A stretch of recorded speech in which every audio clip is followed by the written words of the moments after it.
The trail is a metaphor for change.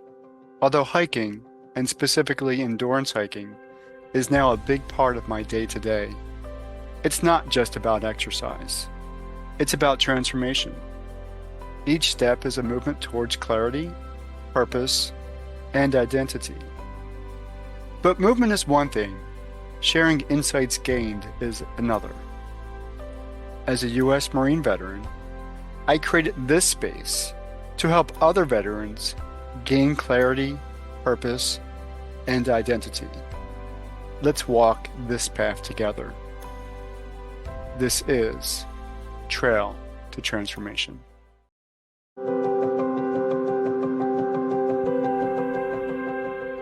Most people aren't broken, they're just dysregulated. Chronic stress, pain, anxiety, and burnout aren't mindset failures. They're nervous systems stuck in survival. I'm Leland Holgate, combat veteran and neuroscientist, and I created the Welcome Home method to help people rewire their nervous systems with breath.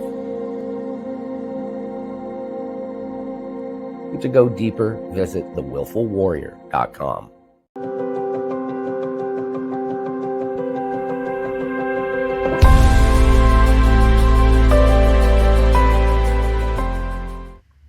Hey, welcome back, everybody. Of course, you know me, Dr. Keith McNally. I am here with Dr. Summer Watson, and it's so cool. And the reason this is going to be a really special episode on Trail to Transformation is because I'm a Marine, but Dr. Watson, you're married to a Marine. I am. So thank you for your service, Dr. McNally. Well, thank you for supporting those who are in service.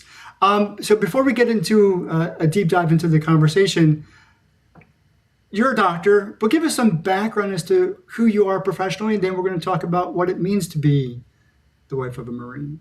Oh, okay. Thank you for asking.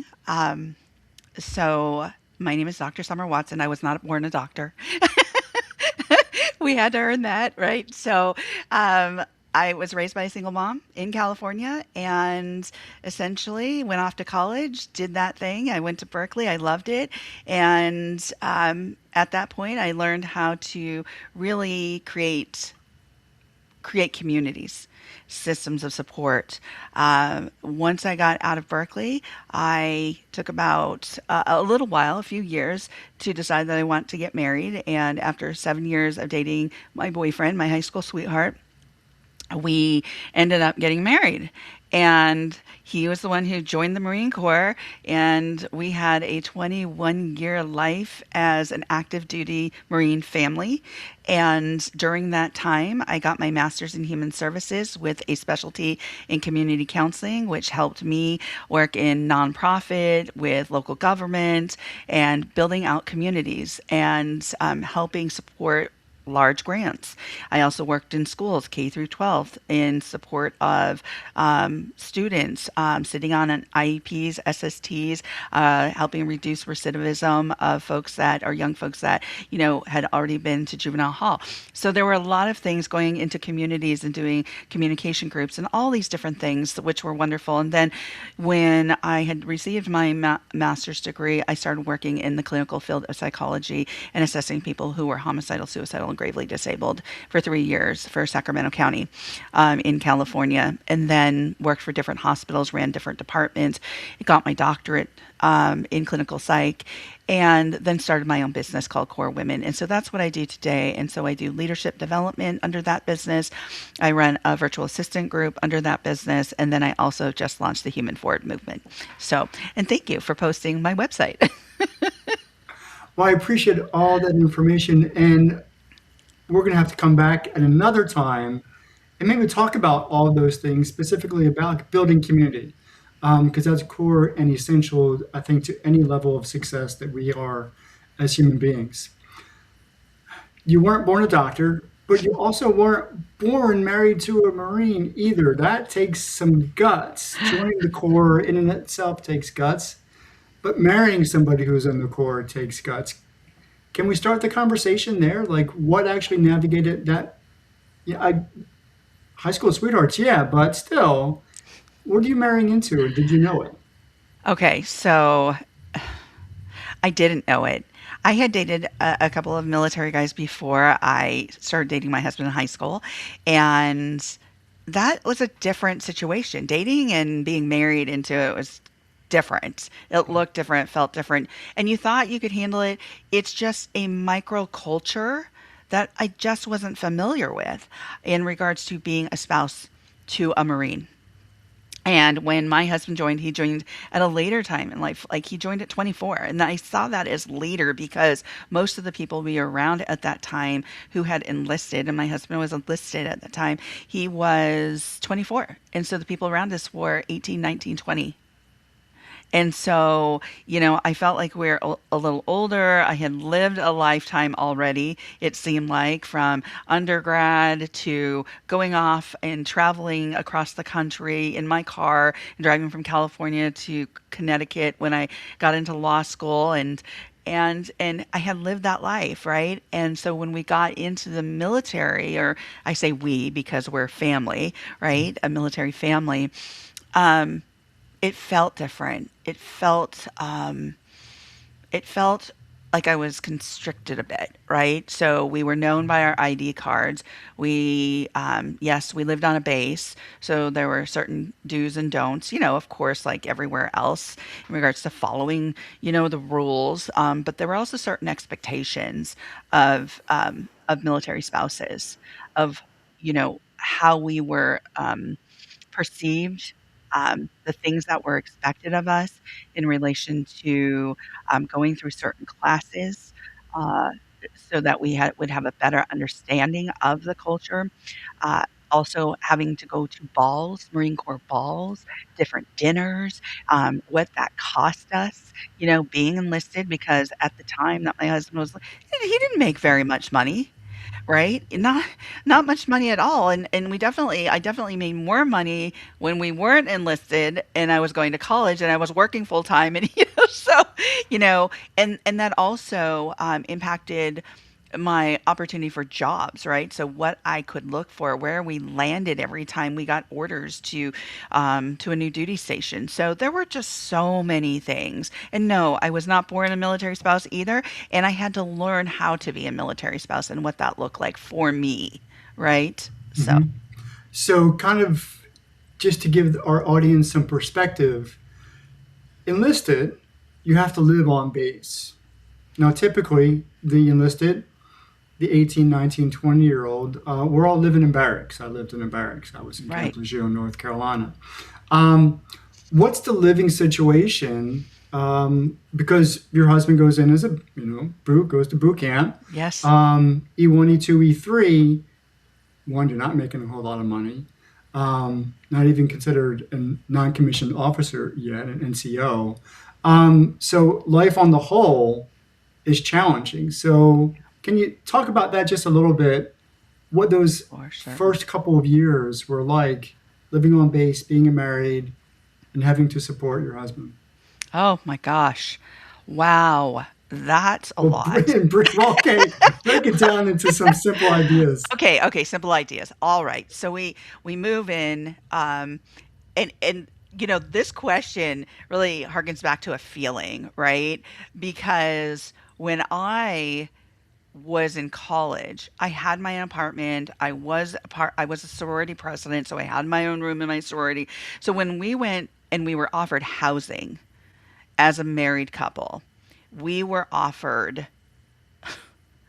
a 500 square foot place Hmm. that essentially we walked into, and my husband looks at me because I'm about ready to start crying. It's in the middle of the base on Camp Pendleton, and it's one room, and it's got a little kitchen, it's got a little sitting area, it's got a stairway that goes upstairs that's open, and it's a loft essentially, and a bathroom upstairs.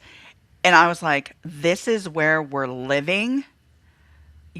And he's like, he just looked at me, and he basically didn't say in his words that I don't want to hear this, but his face was, please don't. Please don't say anything.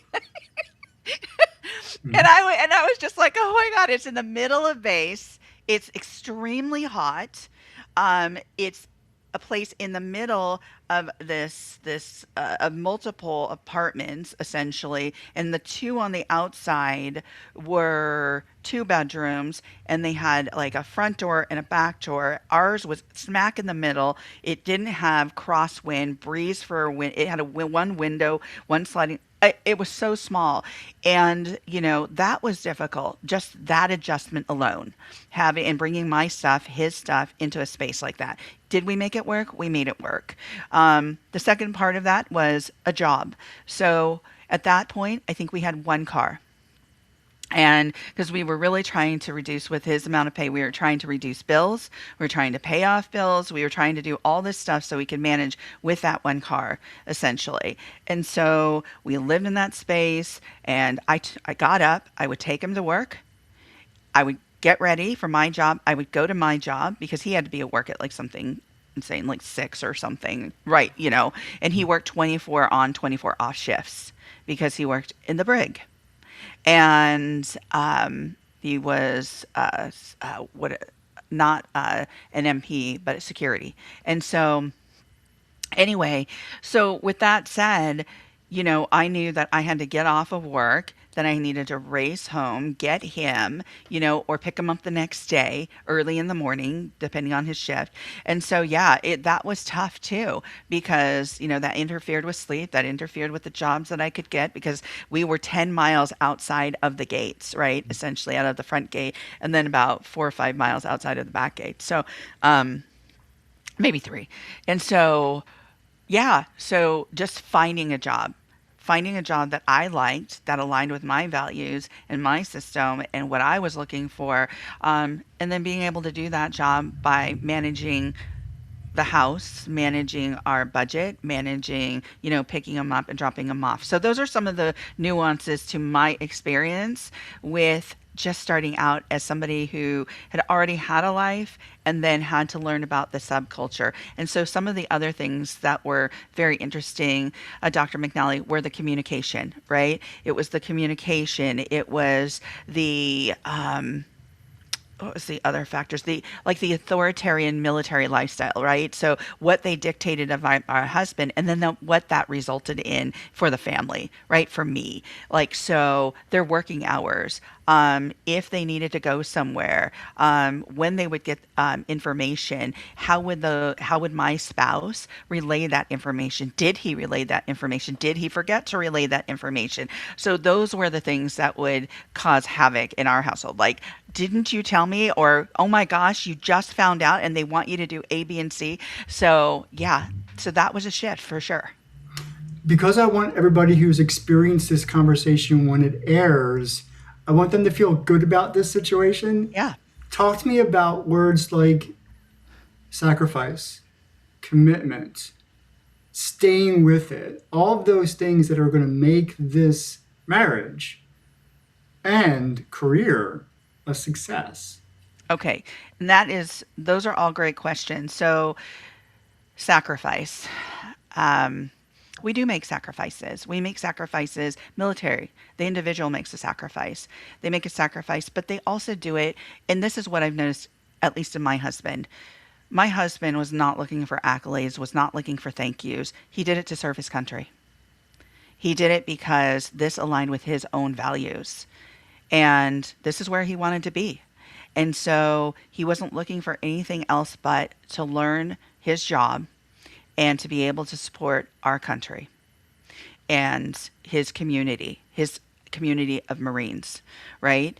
And I think that was part of, I don't know if it was a sacrifice for him. It was, that's the life. That's the life I chose. So there was nothing about it that he said, oh gosh, I don't want to do this. I hate doing it. Nothing like that. And my husband, you never heard a complaint. My husband was the kind of person where we grew up, he never missed a day of high school. Not once. No matter if he was sick or if he broke a bone or whatever. It just wasn't him. So he just didn't have a lot of complaints. And so, I don't know if, it would be considered a sacrifice. The sacrifice came, I think, when we moved from place to place so often, right? And he knew he knew that as a military spouse that I would need to sacrifice certain things.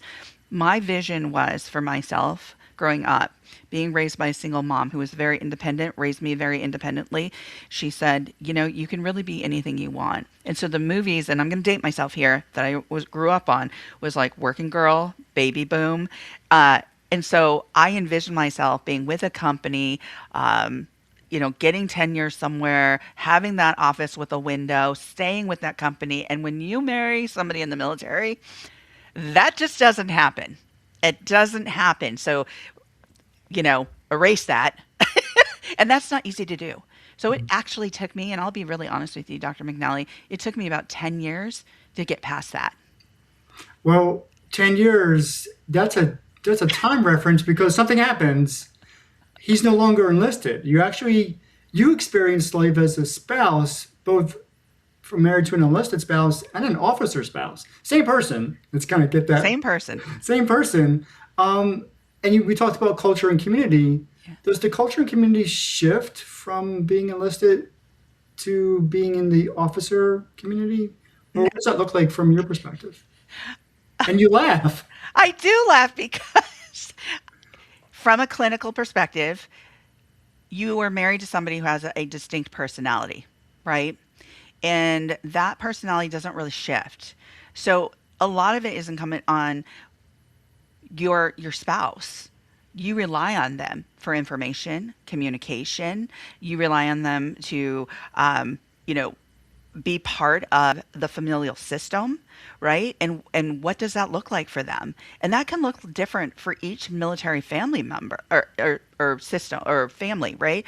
And so I think the way that we set it up was okay. And I got more clear as the years went on, like, hey, when you have something reported to you that you can report to me, let me know as soon as you can.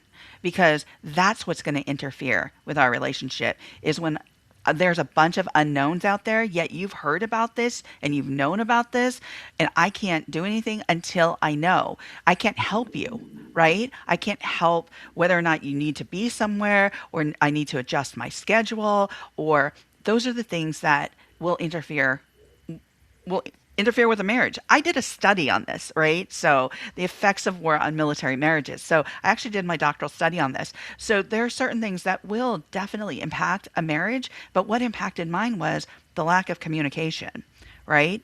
Or that authoritarian military culture where you did sacrifice certain things. Or here's the thing, and I will say this, once I learned how to maneuver within that system, then it was a click. It wasn't that he went from enlisted to officer. It was that something in my brain clicked. And I said, if we've been in this 10 years, then one, you're a smart guy. Get your degree, right? Because he could have gotten his degree. I mean, my husband was so incredibly intelligent. Like when we graduated from high school, he graduated with math honors. He had already been through AP math. He was going to college for AP math while we were in high school, like extensive math for beyond AP math, right? Like he was extremely he had it. He had it in so much so in regards to his knowledge base and what he could retain that I said, knowledge retainment came easier for him than it did for me. And I said, why don't you use this? Why don't you go and get your degree while you're in? But see, the problem was he was working 24 on, 24 off, 24 on, 24 off. So on the days that he was off, he was needing to sleep. He was needing to do some things that we needed him to do around the house potentially, and I needed his support, right? We were married. So there's where the sacrifice comes in those little bits of, of how we related to each other, how we connected with each other. But at the same time, when we did connect with each other, it made us stronger. It made us sustainable. It made us committed to the lifestyle. So let's talk about what you said. It was this epiphany moment. The light came on. Mm-hmm. You figured it out. I figured it out. What was it that you figured out? Because everybody else wants to know. Every spouse who's married to a military individual needs to know. And it could go both ways. If there's a woman married to a male, sure, enlisted officer, or the other way around, yeah. What did you figure out? How does this become successful? How did you make this successful? Okay, so great question. So it wasn't about, yes, The overarching issue was we're a military couple, right? What I figured out was, hey, Summer, if you're asking your husband at that 10-year mark, it wasn't because he was enlisted or officer. At that 10-year mark, I had the conversations with him about, hey, if you're going to stay in this, because at that 10 mark, you do have those conversations. I hear it from all different military couples and spouses. Like, are we going to move forward past the 10-year mark? Are we going to get out? Right. And so at that 10-year mark, we were having that conversation, and we had the conversation like, okay, are we going to stay and get out? And I said, well, it's been good to us so far. However, here are some of the things that, I would like to see different. And that's, our communication had grown. It had gotten better. It had gotten stronger. But at the same time, what I mean by figuring it out, it was my own mind shift. And so that mind shift was, all right, we're staying in. We have a plan. I'm a planner. So if we have a plan and we know that we're staying in, then what does it mean? What does that look like 10 years later? So 5 years later. And so I said, well, I think here's my idea. It would behoove you to get that degree and start working on that degree. And possibly then once you get that degree, then go for an officer billet. And that's what he did. I said, because you want to utilize this resource that you have, the military, for what it's got to give you. And then at the end, we can reflect back and go, okay, you worked this 21 years and here's how it's giving back, right? Because you do that sacrifice, and the sacrifices are those little things, that marriage, those sacrifices within your marriage, not being home, being away for training, being away for a year while he was at war, transferring and leaving all your resources and your family to go overseas for 3 years, right? So these are big things, and these are big deals, especially for professional women. We've got a couple minutes left, Mm-hmm. and I want to hit on two specific points real quick. And then I'm going to ask you if you could come back, because we're going to talk about some other things that you've done professionally that could impact the lives of military families. Um, but my first thought was, you made marriage important. As a matter of fact, you and your husband made marriage important, despite you had two very different objectives in terms of your career. I'm going to say it again. You made your marriage important.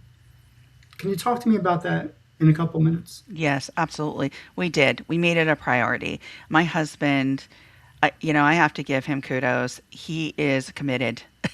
And, he was working within the military structure, and he is working with a very independent, hard-headed woman. And so, and so with that said, he's been working with two tough systems, and yet I was able and he was able, we were able to meet in the middle and say, okay, if we're going to stay in this is how it's going to work. And we came up with our own system. And so he left work at work. And when he came home, he was just who he was. And I love that about him, that he could do that. And that was good for our marriage, right? Because we needed each other independent of the system that we were working within. So, yeah.